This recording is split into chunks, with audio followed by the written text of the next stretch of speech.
Kejadian pasal 16. Hagar dan Ismail.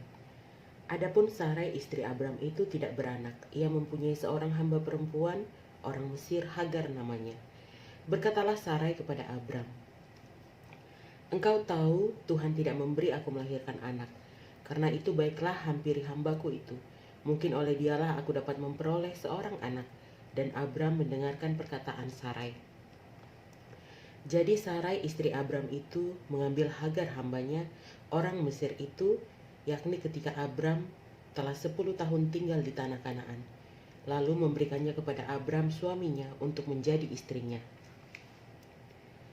Abram menghampiri Hagar, lalu mengandunglah perempuan itu. Ketika Hagar tahu bahwa ia mengandung, maka ia memandang rendah akan nyonyanya itu. Lalu berkatalah Sarai kepada Abram, "Penghinaan yang kuderita ini adalah tanggung jawabmu. Akulah yang memberikan hambaku ke pangkuanmu, tetapi baru saja ia tahu bahwa ia mengandung, ia memandang rendah akan aku. Tuhan kiranya yang menjadi hakim antara aku dan engkau." Kata Abram kepada Sarai, "Hambamu itu di bawah kekuasaanmu. Perbuatlah kepadanya apa yang kau pandang baik." Lalu Sarai menindas Hagar sehingga ia lari meninggalkannya. Lalu malaikat Tuhan menjumpainya dekat suatu mata air di padang gurun, yakni dekat mata air di jalan ke Syur. Katanya, "Hagar hamba Sarai, dari manakah datangmu dan kemanakah pergimu?" Jawabnya, "Aku lari meninggalkan Sarai nyonyaku." Lalu kata malaikat Tuhan itu kepadanya, "Kembalilah kepada nyonyamu. Biarkanlah engkau ditindas di bawah kekuasaannya." Lagi kata malaikat Tuhan itu kepadanya, "Aku akan membuat sangat banyak keturunanmu sehingga tidak dapat dihitung karena banyaknya."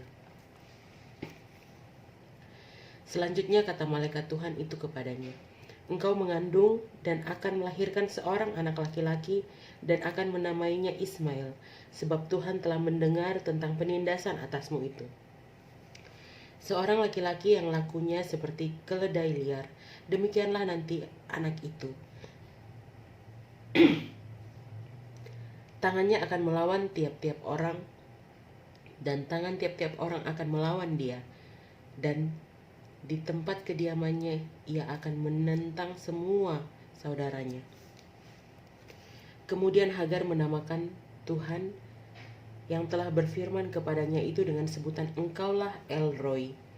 Sebab katanya, "Bukankah di sini kulihat dia yang telah melihat aku?" Sebab itu sumur tadi disebutkan orang Sumur Lahai Roi, letaknya antara Kades dan Beret.